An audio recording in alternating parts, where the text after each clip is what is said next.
weirdo friends, welcome back. It's been like a month, I think, maybe longer since I did my last video, but life, you know. Today we are going to talk about John Wayne Gacy. I do love serial killers. That's probably not the right thing to say. I love hearing about them, telling stories about them, learning weird, stupid facts. It just interests me. So today I figured we could talk about him.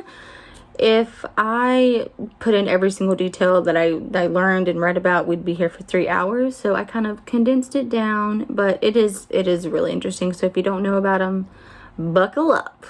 The story today is a little bit heavy. It is a serial killer, so there is, of course, talk of murder, but there is some sexual abuse talk in here as well. So this is kind of a trigger warning. If that's not for you, just watch my next one. Oh, and two, when I had this planned out in my mind to do these videos with these makeup looks, I kind of wanted to do a makeup look that went along with the story that I was telling. But if you know me, you know that I hate clowns. I despise them. They scare me. So I kind of practiced with some looks, scared myself, but I also just couldn't get it to look how I wanted it to. So today, the makeup look is not gonna have anything to do with the story. Maybe the next one will, maybe the next one won't. We'll see how it goes. Let's get started.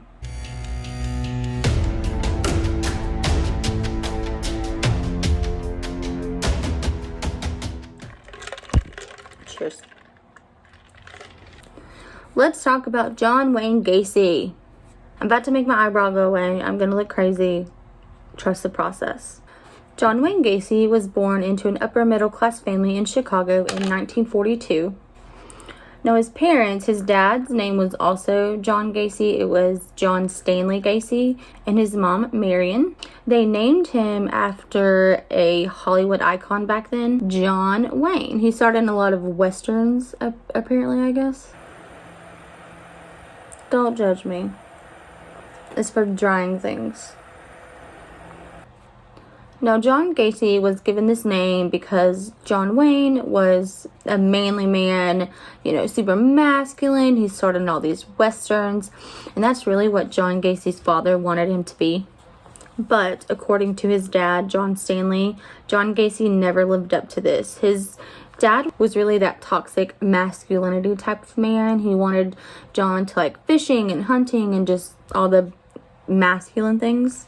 But John was really close to his mother, so much so that later in his life he admitted that he would sometimes wear her underwear. Ew. But he just really liked spending time with her. They liked to garden and just do things that his father considered to be more feminine, and his dad really just couldn't stand that. So he called him a sissy a lot, told him that he was going to grow up to be gay, as if that's a bad thing. So not only was Gacy just not into sports, he couldn't play sports. He found out early in life that he had a heart condition that really prevented him from doing a lot of things that his father wanted him to do. So Gacy really did have a tough start to life. Not only was his dad just a complete ass and mentally and physically abusive, he did claim that he was molested starting at age 8, and I guess it kind of went on for a while by a friend of the family. Well, like I said, he really did kind of have a poor start, and this is not an excuse to be a shit human and go kill a bunch of young guys, but I guess it could be a factor somewhere in there. So like I said, he has this heart condition, and he experienced a lot of spells where he would just black out. He spent a lot of time in the hospital, and because of this, he missed a lot of school and ended up dropping out of school. And of course, this just gave his dad more reason to call him stupid. Despite all that, the bad childhood, the dropping out of school, when he was 18, he got involved with politics. Gacy was really big into politics. I don't go too deep in there, but he really could have had a chance to be big in politics, but he ruined that. He worked as an assistant for a local Democratic candidate in his neighborhood. He's working for this politician, you know, really doing well, but he decides that he just wants a change. He wants to move, so he decides he's going to move to Vegas. While he is in Vegas, he does have, I'm guessing, what was one of his spells, because he had to be taken to the hospital. And this is how cunning, this is how much of a people person he was. And it's kind of a running theme in a lot of serial killers that they're very personable. They're smooth talkers. So while in the hospital, they were discussing how he was going to pay his hospital bill. And Gacy is so cunning, so smooth talking, he convinces the hospital to give him a job driving an ambulance, a job that he is not in any way qualified for. Now, eventually the hospital, they do realize, hey, he's not really qualified for this. He doesn't have a high school diploma. He has no formal training. So you gotta go. Like, they fired him. But not long after he was fired from the ambulance driving job, he gets a job in a mortuary. Another job that he was honestly probably not qualified for. He gets the job, and later, once he is caught, he confessed that late at night when he was there on his own, he would kind of go in and look at the bodies. And on one occasion, there was a body of a young teenage boy.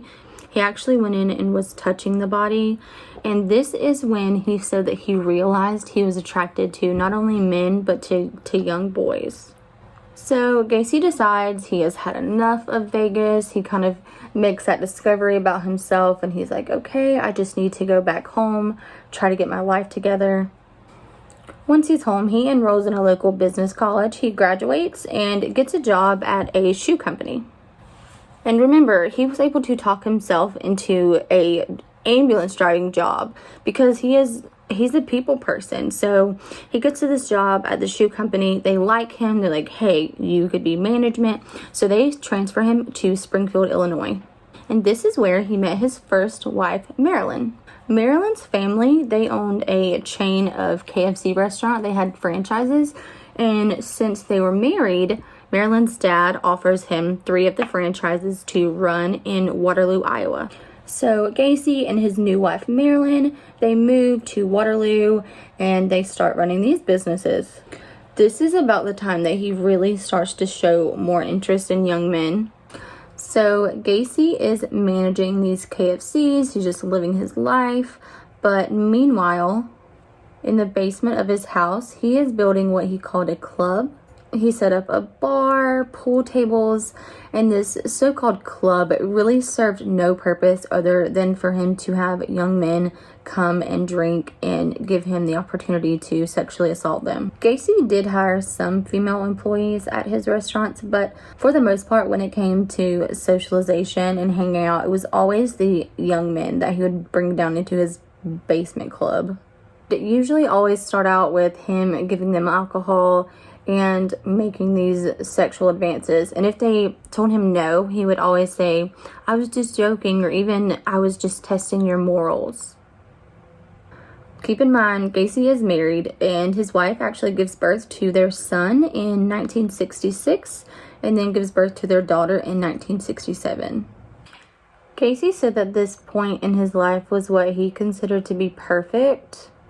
Now, the only reason I can think of that he thought it was perfect was because he got to have the family and make his father proud, kind of prove his father wrong, that he wasn't a failure. But he also kind of got to have this side life where he was just disgusting and got to be around all these young men that he secretly wanted. While they were living in Waterloo, Gacy joined the local Jaycees. I really don't know too much about the Jaycees. It is a civil organization, and they kind of focus on leadership training, I think. I don't really know that much. I know people in Jaycees now. Randy, don't be a Gacy. So, like I said, he joins the local Jaycees. Kind of, he has to be involved in something. A lot of stuff that you'll read about Gacy, he was always involved in politics or local organizations, something where he could work his way up to a power position. In 1967, Gacy sexually assaulted a 15-year-old boy named Donald. The thing about Donald was his father was actually in the JCs with Gacy. Gacy promised him alcohol, told him to come over, that they would watch some adult movies together. I don't know about you guys, but I thought people watched adult movies by themselves, but apparently that's one way that Gacy was able to kind of lure his victims in, was promises of alcohol and nasty movies. About a year passes. Donald kind of holds this secret of being assaulted. He kind of holds it in as long as he can. But a year later, Donald does let his father know about the rape, and they go straight to the police. That same year, another young boy actually goes to the police as well about a sexual assault allegation against Gacy. John Gacy was arrested and sentenced to a 10-year prison sentence for these 2 assaults. But because he was considered a model inmate, he was released after 2 years and only was given 1 year of probation. His wife Marilyn divorced him and took the kids, and his father also died when he was in prison. This is when things kind of start to get dangerous, because if you think about it, his dad's dead. He doesn't have to worry about keeping him happy. He doesn't have to worry about trying to keep up a family, trying to hide who he really is from a family. So he just kind of does what he wants. Gacy lives with his mom for just a little bit to kind of help him save money, and he eventually gets his own place. The address 1283 West Summerdale Avenue is where he lived until he was arrested, and this is actually the place that all of the murders happened. I'm just putting this down to protect my real eyeball from the fake eyeball.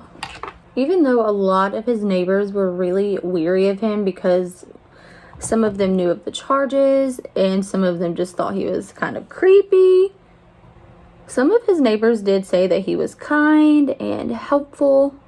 And he ended up throwing these huge block parties where he said that hundreds and hundreds of people would come. Even local politicians would come.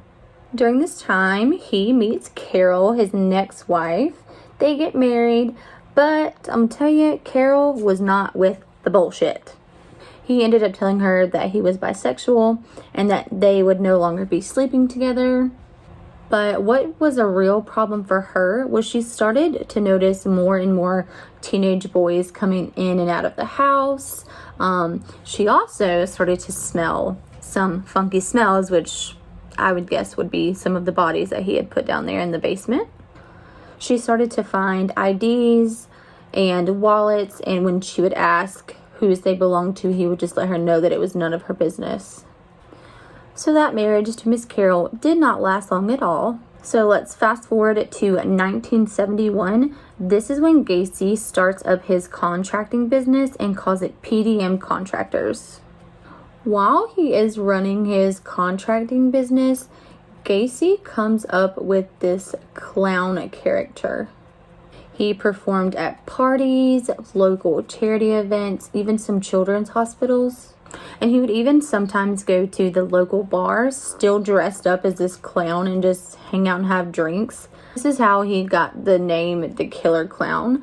I know a lot of movies and even some books that were written about him make him seem like he was super, super interested in clowns, but that really wasn't the case. He just kind of developed this character in his spare time, and people kind of ran with that. Surprisingly, the clown really doesn't have much to do with Gacy and what he did.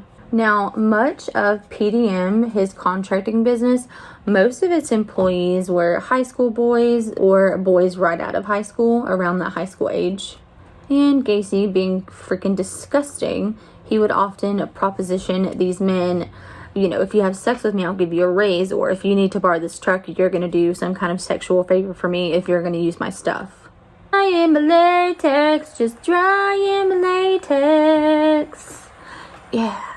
This is when Gacy starts really getting into sexually assaulting his men, because think about it. He's done it before, didn't serve a full sentence. He's gotten away with it a few times because of threats that he's made, or the boys just didn't want to come forward and admit what happened. So he's gotten away with it a few times. He feels comfortable with it. Gacy's first murder occurred January 2nd of 1972. Timothy was 16 years old. Gacy was driving around and spotted him at a Greyhound bus station and told him to get in the car, that he would show him around the town. And I guess Timothy's bus was coming the next morning, so Gacy let him know, you can stay at my house, don't worry about it, and I'll bring you back in the morning before your bus comes. Fortunately for poor Timothy, that next morning did not come because he was actually stabbed to death. This looks crazy. This is why I always say trust the process, because it just looks wonky right now. I look like, what's that thing off of The Goonies? That's what I feel like I look like right now. John Gacy said that the next time he committed a murder was about 2 years later in 1974. And unfortunately, this victim does still remain unidentified. Gacy strangled him and hid his body in a closet until he decided to bury him in the crawl space in his basement. He loved to use what he called his handcuff trick, and really all this was a disgusting way to get his victims at his mercy. He would tell the guys to, hey, put on this pair of handcuffs. They're trick handcuffs. I use them, when I dress up as a clown. I want to see if you can get out of them. And once he would have the handcuffs on the guys, they realized, hey, I can't get out of these. And they would ask, what's the trick? And that's when Gacy would look at them and laugh and tell them, the trick is you have to have the key. In December of 1976, another young worker of PDM Contractors went missing. He worked for Gacy for only 3 weeks before he disappeared. And before he disappeared, Gregory's family remembered him saying something about having to dig trenches for Gacy in his basement for what Gacy told him was some kind of drain. January of 1977, about a year later, Gacy lured 19-year-old John into his home on the promise of buying a car. He later confessed that he strangled John with a rope, and he called it his rope trick, and I'm guessing his rope trick was just tying the rope around the boys' necks and strangling them. In 1978, Gacy visits a pharmacy to discuss a potential remodeling job with the owner of the pharmacy. And while he is there, he meets Robert, a 15-year-old employee. Gacy leaves. Robert's mother, the 15-year-old boy, Robert's mother comes to pick him up from work. And Robert says, hey, give me a few minutes. I don't want to leave yet because there's a contractor who wants to talk to me about a job. He left around 9 p.m., let his mother know, hey, I'll be back shortly. Just wait for me. Robert was unfortunately murdered the same way that a lot of Gacy's victims were, by strangulation. And one thing that I saw while kind of doing some digging for this video was that 15-year-old Robert let his mom know about 9 p.m. that he would be back to wait for her. And when they found his body later, they discovered that he had been murdered around 10 p.m. So within that hour, he met Gacy and was murdered. On March 15th, a local boy named John disappeared and was later found in Gacy's crawl space. Now, before his disappearance, John did mention to his family that he found work with a local contractor. A lot of the guys that he chose to work for him were guys who really didn't have a lot of family. And of course, he did this on purpose so that when they did go missing, they wouldn't have really anyone to look for them. But John did. In 1978, John's crawl space had no more room for bodies. And it got to the point that he considered putting some of the bodies into his attic, but he was concerned about leakage. Therefore, he chose to throw 5 bodies off of a bridge into a local river. Gacy murdered at least 33 young men and boys, and the majority of those bodies went into the crawl space of his basement. Several of these victims we know were lured in for promise of work or drugs or alcohol or just hanging out. So John Gacy was eventually investigated because of Robert's family. Remember the 20-year-old that told his family he was working for a local contractor? Once he had gone missing. His family reported this and they let the police know, hey, this is who he was working for. This is the last person that we know him to be around. So the police kind of look into his background and see that, hey, he has some prior allegations. He's been to prison. So they kind of think that Gacy may be holding the young boy there by force, but unfortunately he is dead. On December 13th, police obtain a search warrant and go to Gacy's home. So they go to his home. They get their search warrant and they find a lot of suspect items. They find wallets and identifications from boys, some of them that they know are missing. They find handcuffs, sex toys, rope, and some of the things that they find are a little bit too disgusting for me to say, so kind of go dig and do your research on some of the things they find, but they really did find some disturbing stuff. They found some underwear that were clearly too small for Gacy. On December 20th, Gacy drove to his lawyer's office for what I guess they already had a scheduled meeting. Once he got there, his lawyer said that he looked to be really anxious, really stressed out. While Gacy is in his lawyer's office, he looks on the coffee table and he sees a local newspaper, and on the front of that newspaper, there is a picture of one of the young boys that he has murdered. Gacy looks at his lawyer and says, I know where this boy is. He is dead. His body is in the river. Gacy also lets his lawyer know that he has been the judge, jury, and executioner of a lot of people, and that it is his turn to have the same done to him. So the police are still there, and that is when they come across all the bodies in the crawl space. They let Gacy know that these bodies have been found, and Gacy decides that he is going to tell the truth and quote-unquote clear the air. All of the victims found in his crawl space were of course found in a really advanced state of decomposition, and a lot of them unfortunately could only be identified by dental records. 6 of Gacy's victims are still unidentified to this day. Several bodies were found in their shallow graves in that crawl space with the ropes still tied around their neck. Some of them were nude, and some of them had foreign objects stuck in their pelvis. So that pretty much means that before death, they had something inserted inside of them. Gacy's trial began February 6th of 1980.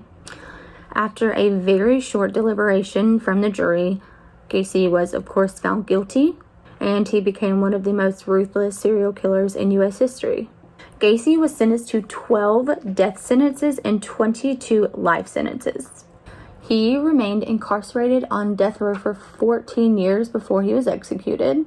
Gacy died by lethal injection on May 10th of 1994. And just to kind of give you an idea of what a spectacular human he was, his last words were, "Kiss my ass." Okay, darlings. I don't know where that British accent came from. Okay, guys, so this is the final look. Kind of disgusting, I know, but that's my thing. Like I said, this look really has nothing to do with this story, and hopefully in the next videos the makeup look will kind of match the story a little bit better, but I couldn't get the clown look that I wanted. I couldn't get it to look right, and not to mention it kind of scared the shit out of myself because I hate clowns. So this is what we went for today. This is what we got. I hope you love it.